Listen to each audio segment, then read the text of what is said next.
যেই শিক্ষা আমাদের সবচেয়ে প্রয়োজন সেটা হচ্ছে ধ্যান সাধনার শিক্ষা, হেরা গুহার মুরাকাবার শিক্ষা, যেটা মহানবী হেরা পর্বতে 15 বছর 1 মাস 19 দিন করছে। সেই শিক্ষা তো আজকে সুফিজমেই নাই, পীর ফকিরের দরবারেই নাই।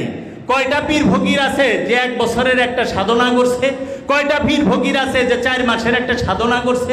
40 দিনের একটা চিল্লা করে হাদিস কোরআন মুখস্থ করে পীর হয়ে যান, মৌলবী রেখা পীর হয়ে গেলেন। আরে সুফিবাদের মূলই হচ্ছে মেডিটেশন, দায়েমি সালাত। এই দায়েমি সালাত তো পীর নিজেই জানে না দায়েমি সালাত কারে কয়।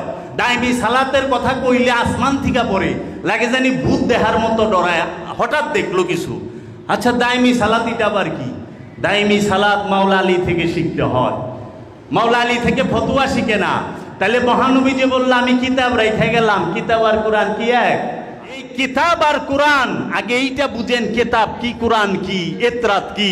এতরাত সব সময় কিতাব শিক্ষা দিব, বংশ ছাড়া কিতাব শিখবেন কই থেকে? আমি মাওলা আলী হচ্ছে জীবন্ত কোরআন, যেই কোরআন কথা বলে। আর আপনি যেটা করতেছেন কাগজ আর কালি দিয়ে বাইন্ডিং করতেছেন সেটা হচ্ছে মৃত কোরআন, সেই কোরআন কথা বলে না, কিন্তু জীবন্ত কোরআন কথা বলে। আর এই কোরআন আছে কিতাবের মধ্যে। কিতাব কি? বাবা জাহাঙ্গীর বলতেছে একজন আল্লাহর নূরে নূরময় ব্যক্তি, একজন চৈতন্য মহাপুরুষই হচ্ছে আল্লাহর কিতাব।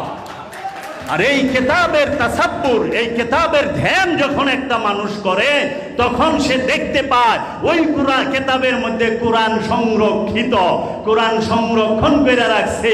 এর জন্য সূরা কদরে বলতাছে তানাজ্জালু মালাইকাতি ওয়ার রূহ, আমরা নাজিল করলাম, তানাজ্জালু আমরা নাজিল করি, মালাইকাতি ফেরেশতা ওয়ার রূহ এবং রূহকে। এই রূহকে, রূহের জায়গায় কোরআন বহায়। কোরআনের রূহ আরবি শব্দ, কোরআনও আরবি শব্দ, কিতাবও আরবি শব্দ, কিন্তু তিন বিষয় এক নয়। আর এটা জানতে হলে আপনাকে দায়েমি সালাতের মাধ্যমে, এই মুরাকাবা মুশাহেদার মাধ্যমে, এই ইলমে মারিফাতের মাধ্যমে, মাওলা আলীর জ্ঞানের মাধ্যমে শুধু ধ্যান করলেই হবে না, মাওলা আলীর ভিক্ষা লাগবে। পাক পাঞ্জাতনের ভিক্ষা ছাড়া ওলি হওয়া যায় না।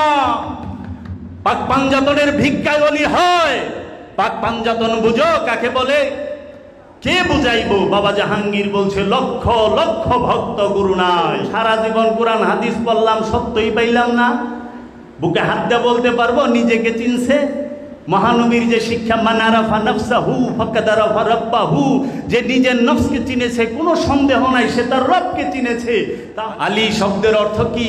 উচ্চ। মাওলা শব্দের অর্থ কি? অভিভাবক। অভিভাবক কার? কিসের? মাওলা